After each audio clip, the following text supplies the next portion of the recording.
Welcome to On the Edge with April Mahoney Brains. Here, this is the spot where the conversations are pointed, the guests are sharp, and the responses are never dull. Did you bring your thinking caps? Because it's time to put them on. Because the conversation starts now.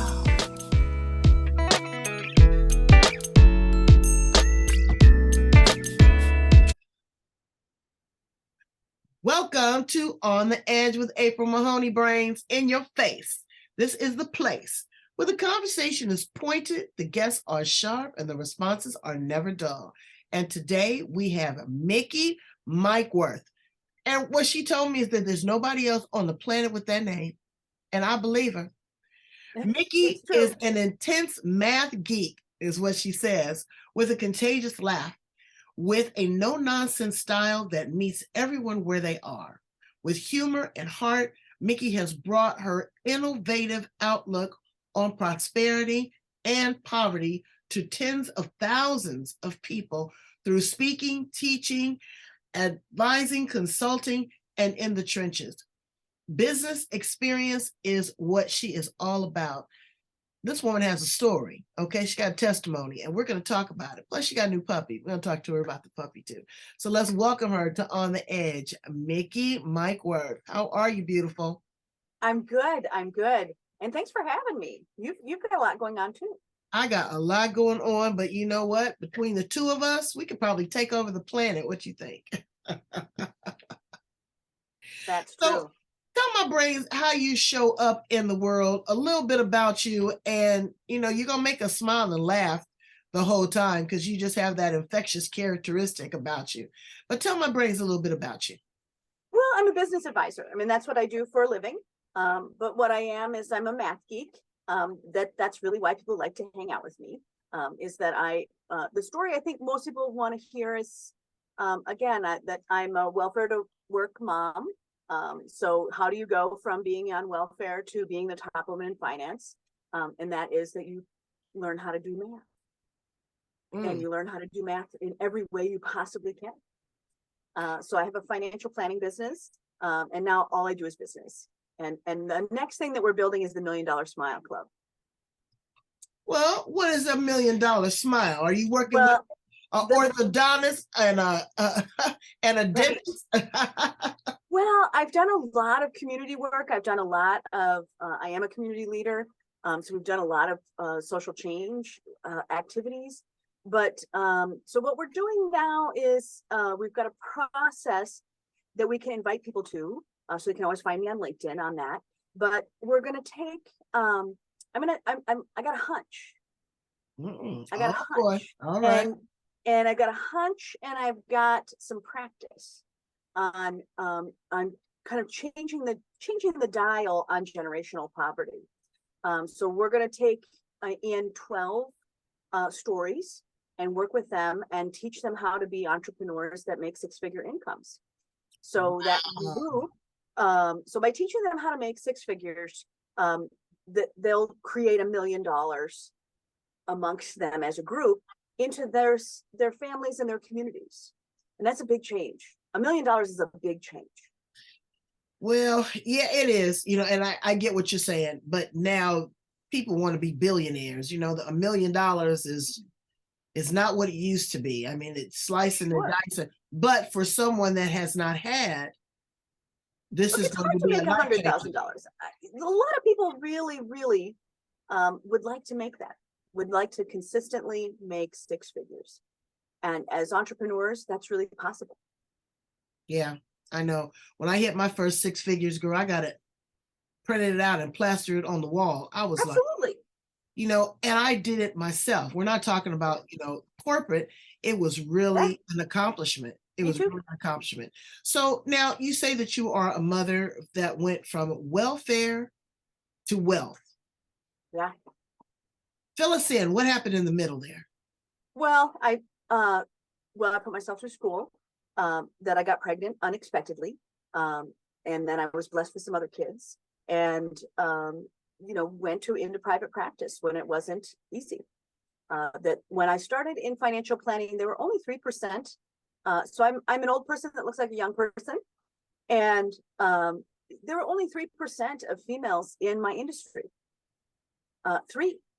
That they used to Wow. push us into a place. The room that they put us all in as young advisors was called the bullpen. So when I would go back to their desks, to go back to the assigned desk in the clearinghouse, right? Because that's how brokers are, right? They give you they have a bullpen, a room full of desks with phones on them. And back in those days, you could, they would still have pornographic materials in their desk. That they would, they had a whole different view of what a lady was going to do. They were hoping I was going to bring cookies. And so what you did was you brought the heat. What I brought, it was a constant battle to have the old boys club tell me how to do business, and then for me to tell them how I wasn't going to do that. And to be a female in a high production financial firm, and I didn't understand why every woman I met in that was like mean. They were mean. They didn't want to share. They weren't open and embracing another woman. And then I saw how difficult it was to do that, to know that there were all these deals made in, while they were smoking cigars and playing golf. Right. And those deals don't include me because I'm home feeding kids and getting them off the bus. Right. All right. So when you say financial planning, drill down a little bit. You give us were you selling? I got a broker's license. Okay. So when I was going to school, I went into a different field. I put myself through college, wrote my thesis on women and AIDS in Brazil. My degree from college was sexual health and third world countries. So I was on a very different trajectory. And then I got a job in a planning firm because my mom made me. That she's like, look, you need to come here. I'm working here part-time. And you should come here because it'll have healthcare for you and your family. Wow. And I got there, and I have to say, it took me about 7 days for me to go, wow, this isn't my world. This is crazy. And the more I stayed there, the more I realized that I didn't know a single thing about wealth or prosperity. And what I thought it took to be wealthy or to have money, or what I thought my role in that was completely wrong. I didn't know how to do all those things. And so I started a group back then called Rich Chicks, which is still here today. It's run by my mother, actually, that she took it over. And we still teach that in Minnesota. It was voted the best place. We still have a mastermind group there, and it was voted by the Women's Press as the best place to start a small business in Minnesota. Minnesota, and Minnesota. Minnesota's got probably a whole different mindset than mainstream New York, being a broker on the stock exchange, or California, these big cities. So you find yourself and you create your own niche. I do. How did you break the glass ceiling? What was your breakout point that said, you know what? I'm not going to do it your way. I'm going to do it my way. Oh, I don't know that I broke the glass ceiling. I mean, it was contentious, that's for sure. But what I did is I was able to consistently and persistently grow my income. And that is how I chose to break that, was to earn more, was to build a better business practice. And a better business practice was actually being a real person. What does that look like? What does that mean, being a real person? Because people toss this out all the time, your real authentic self. And I'm like, girl, really? You really want somebody to see the authentic you? Well, look, money only buys. So the first thing I had to learn is this one. And that's the most quoted Mickey statement ever. Money has one purpose. It's going to buy you some choices. What I'm really great at is helping you look at your choices. And when we start to look at choices of what should you do versus what can you do, right? That there's a financial answer, there's a financial advisor answer on a lot of things, and then there's a real life answer. And the real life answer is that if you don't feel good about what you're doing, it's not going to work. So finding solutions for people that had different lifestyles, that worked differently, that that some people don't want to save just to save. They want to save because they want their kids to go to school, or they Well, want. you know what? I was talking to my husband yesterday. We went to the bank, and saving is a joke in Right. in a traditional sense. Right. We looked and seen how much interest we got off of a, nice little amount in the bank. And I'm like, baby, and we have some other vehicles, of course, that, you have to teach money how to work for you and you not Right. necessarily always work for the money. But the market is so cyclical, up and down. Then there was a news broadcast on how cryptocurrency is now plummeting, which I think, that is going to be the currency of the future. I do. Maybe not right now, but then it's going to have a governing body, the FCC, the IRS, all that other alphabet soup of finance is going to come in. The stock market is still controlled pretty much by good old boys. There's a lot of good girls that are in it now. So what do we do? And then long term, I'm close to that point of retirement. And I keep asking myself, do I just lock it in at 62? Do I hold out to 65? Or do I just ride the wave to 70? It's hard to look at these vehicles right now. It's a lot going on, Mickey. It's a lot going on. And you have to be able to really not look at, so if you're somebody who is wealthy, so when you look at just the stats, right? So I'm not here to give financial advice on this show, but No, here's the reality is that the education that most people are getting online or what's out there is made for the people in the middle. So that is made for somebody who makes under $50,000, because that's the middle. So the vast majority of financial education that's out there doesn't apply to somebody who's in the top 25%. So if you're making over six figures, the vast majority of financial information out there doesn't apply to you.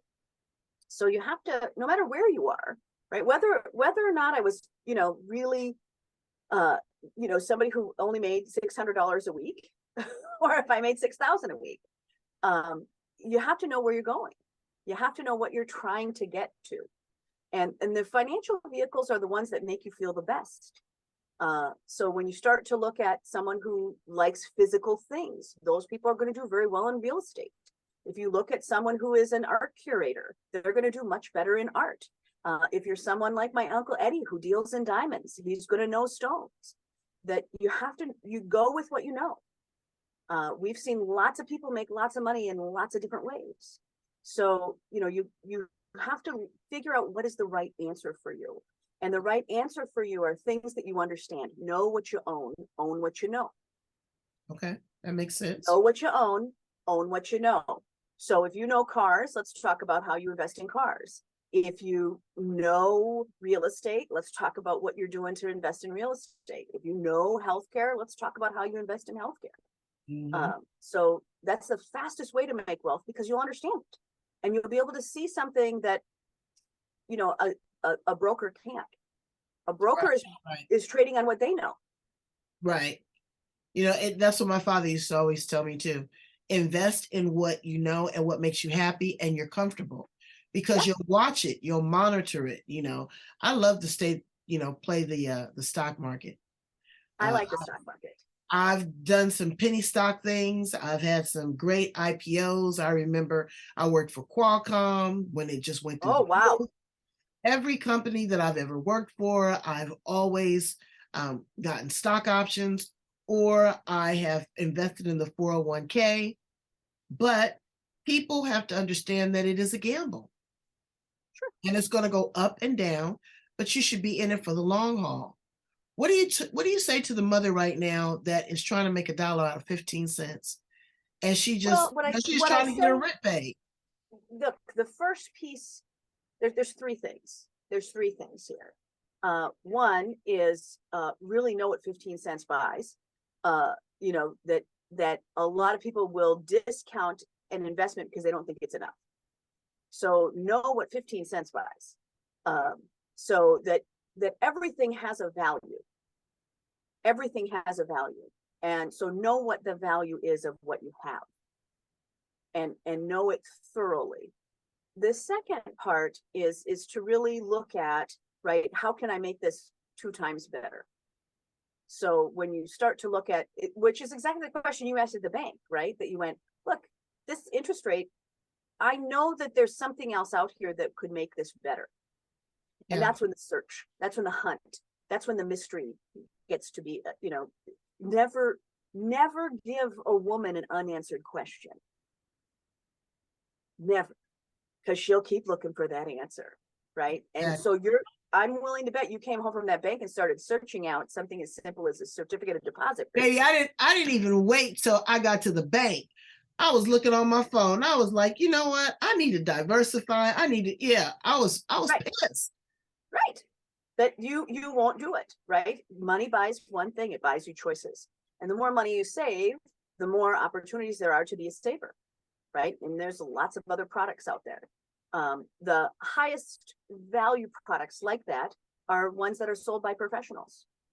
So it's not like you can just go to the bank or go there and do that. You actually have to have somebody with a license to be able to buy the products that pay the most.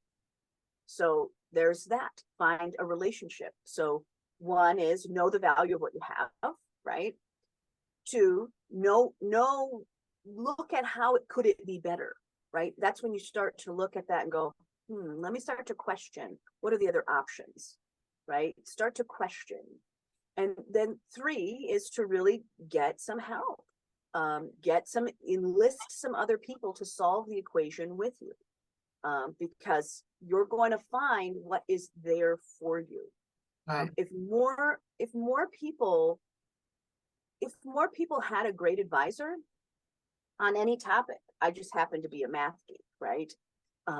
But the more people that have great advisors, the faster they get to where they want to go.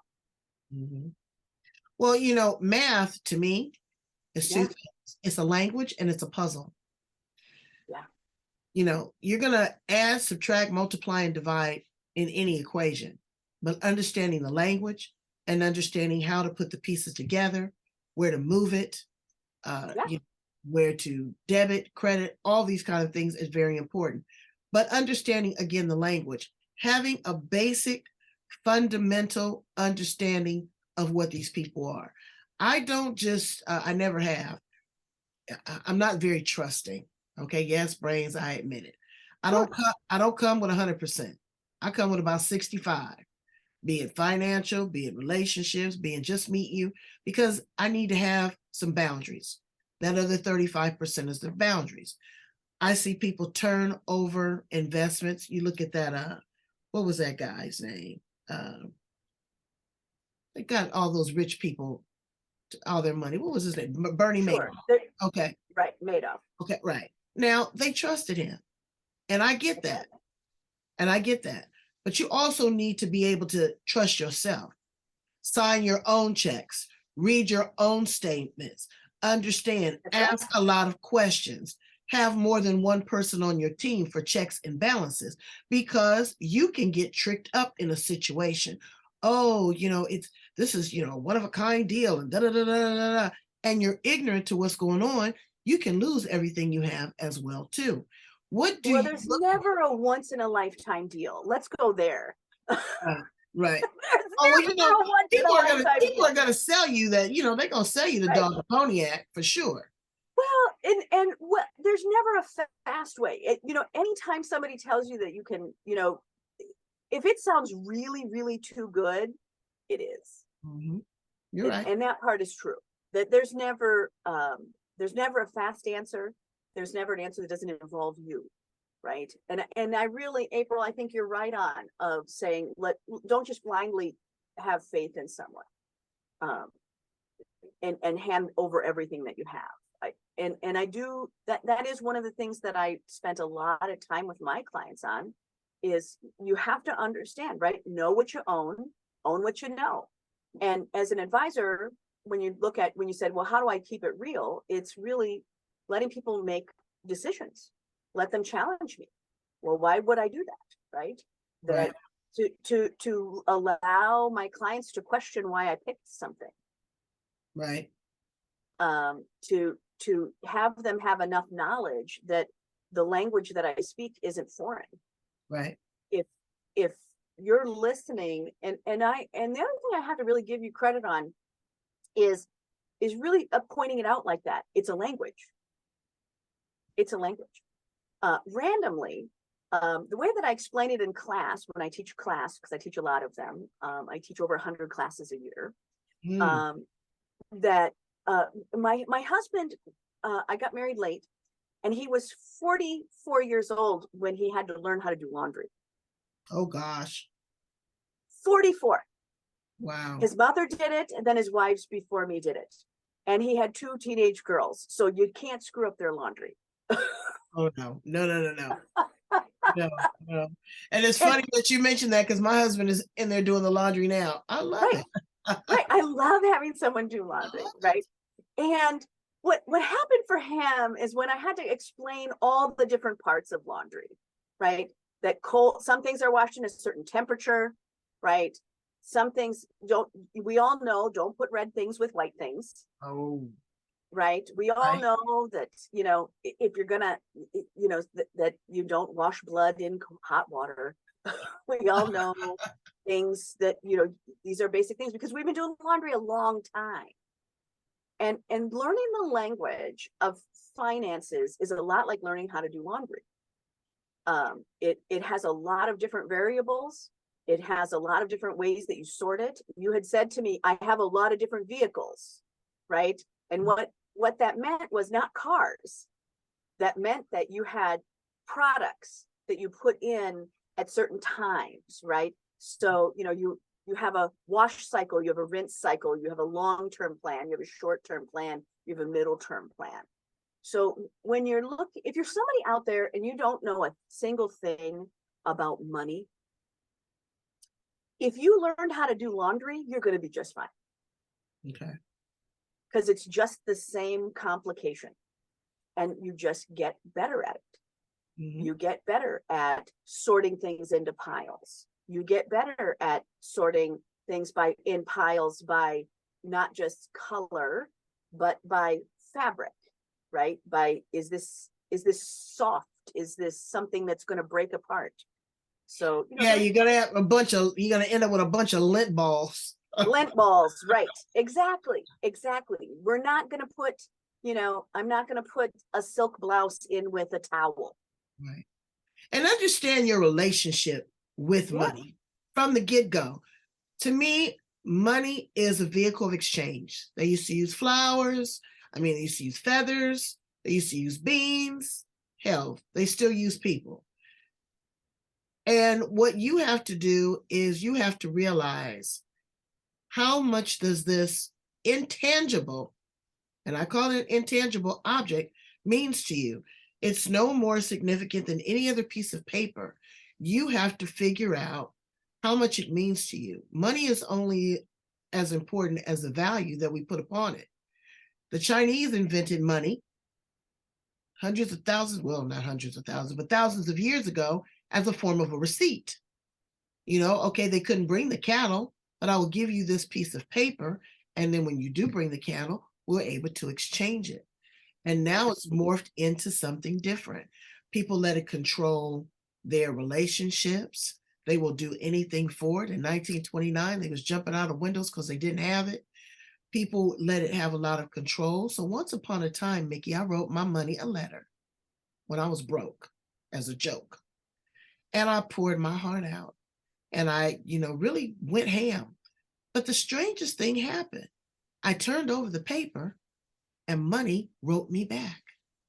And my hand was just going, and I couldn't stop. And it was saying to me the same things I just said to you. I only have the value that you place upon me. Learn to let me work for you instead of you working so hard for me.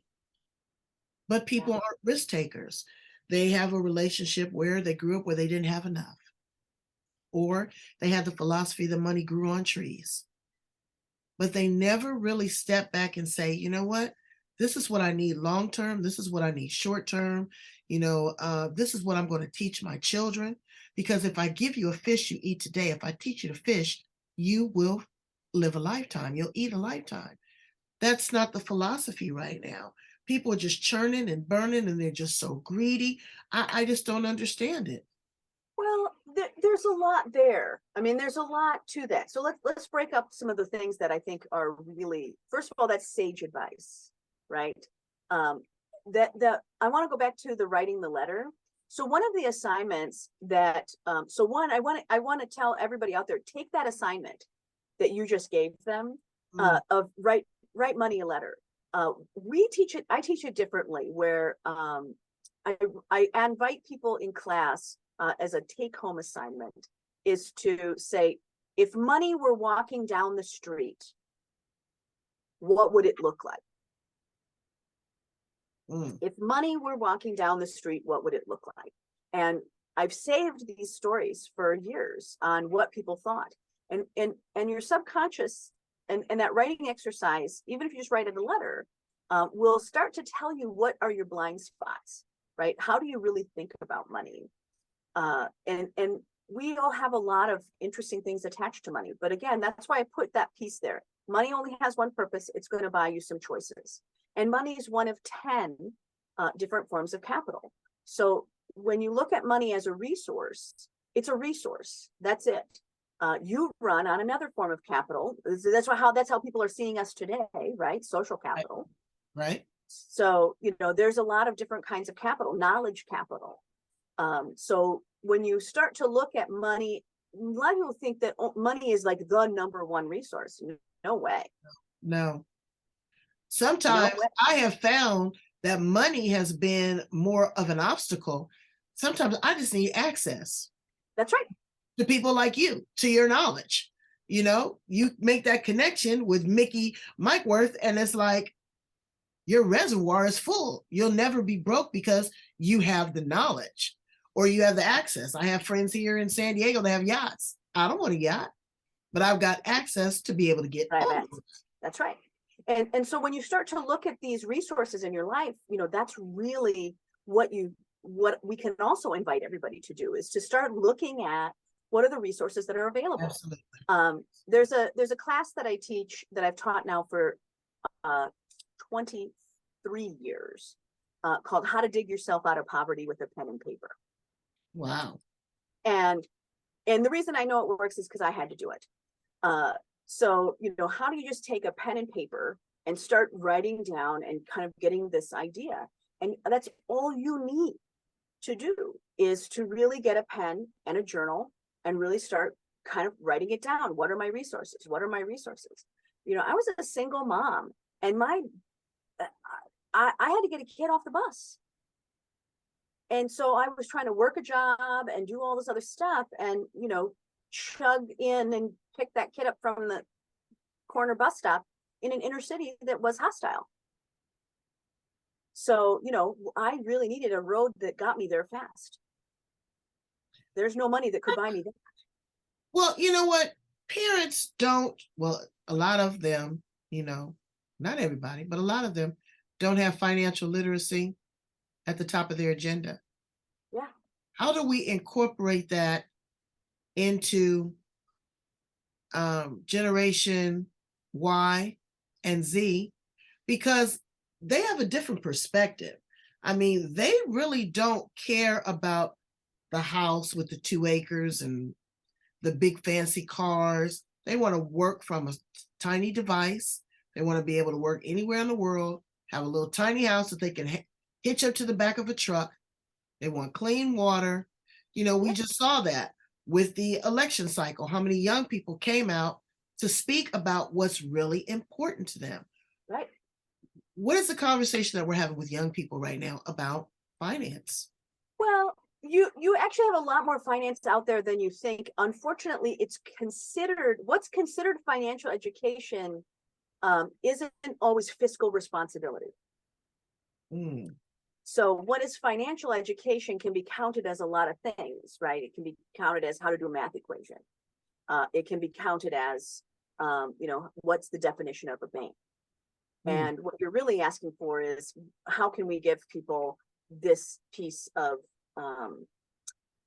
knowledge that they can have a working knowledge with fiscal responsibility, right? That I have an that every dollar I have is an investment into my own life, into my community, into the world I see. And that part is 90% of that is done at home. And 90% of that is still done from mother to parents, to siblings, to grandparents, that it's still done in the family. So reaching one person in that family will change 3 generations of knowledge. So it doesn't matter who gets it if they're willing to share it. So if you think about, if everybody's got, right, we're coming up on Thanksgiving, right, we're coming up on Thanksgiving, and there are the class I taught last week was just teaching people about certificates of deposit. It's 4% right now. We haven't seen that in 10 years. 4% doesn't seem like a wild amount of money, but boy, it's sure a lot more than that 0.25 you were getting. I'm not, it's more than that interest rate that I got at the bank. Offline, I'm gonna tell you how much it was. I was hotter than fish grease. I was mad. Yeah, it's nothing, right? It's nothing except an insult. Right. Right. And people, you fail to realize you got all this money and the bank is using your money to invest and make them money. That's right. And that's fine. That's a great game, right? You become the lender to the bank. Absolutely. So when we were talking about this in class, that she says, I'm going to talk about this at Thanksgiving. And I went, thank you, right? Bring up things to your siblings, to your family members. Hey, here's how you should think about money. Or, hey, do you know anything about this topic? There's lots of things that have changed. And so real basic knowledge. Did you know this? Your children are grown and so are mine. But remember when they would come home and they would say something like, oh my gosh, did you know they grow corn in Iowa? Right? Because that was a new piece of knowledge. That was so exciting. Absolutely. Right? And money should be that way. It should become a love story to be able to make yourself prosperous. Right. Well, they've made it seem like the villain. It's the elephant in the room. People will tell you about having colon cancer before they tell you about their bank account or their finance. It's very, very personal. It's very personal. Now, you are not only a teacher, a speaker, a radio host, but you are very philanthropic. I am. Yeah. Tell us something about the projects that you work with, as far as giving back. You've mentioned it, but you really, really, people have to understand that. I was looking for my cup. I don't see it right now. But someone told me something very important. When your cup is full, that's for you. But when it runs over, that's to share. That's right. How do you share? Well, so I've had a project that I've worked on for 18 years called Project Elf. Where we bring goods. So what I'll do is I'll rent a storage unit. And then that storage unit, I invite everyone to put their goods in, and then the community itself can access that. But what it's also done is I did the math the other day after talking to someone else, which was that little project has saved 1,600 tons from being thrown into the garbage stream. Wow. So that's a lot. That's 325,000 pounds of stuff. That's immense. But what we've done is we've said, look, here's a way. So I thought of this idea of rearranging resources. How do we rearrange resources? And how can I be someone that can go, I think there's a better way to stop the recidivism of families that were constantly showing up in the homeless shelters. Because I still teach for the homeless shelters every 14 days. So when you look at the spread or the bridge that I cross every day, I'm crossing that bridge everywhere from someone in a third world country who's just trying to sell a goat, to somebody who's here in the United States and in a homeless shelter, to to being in the boards and the decision-making places in top Fortune 100 companies. So it's a wide span of a bridge. So Project Self, I'm really proud of the work that we've done in that. I also have another project that everybody can look up. It's called Kiva, Kiva. So that's another place where people who want to be international lenders can start building prosperity. So I've lent, I think I've personally worked with 140 different organizations across the globe, so that we can provide loans to people in third world countries.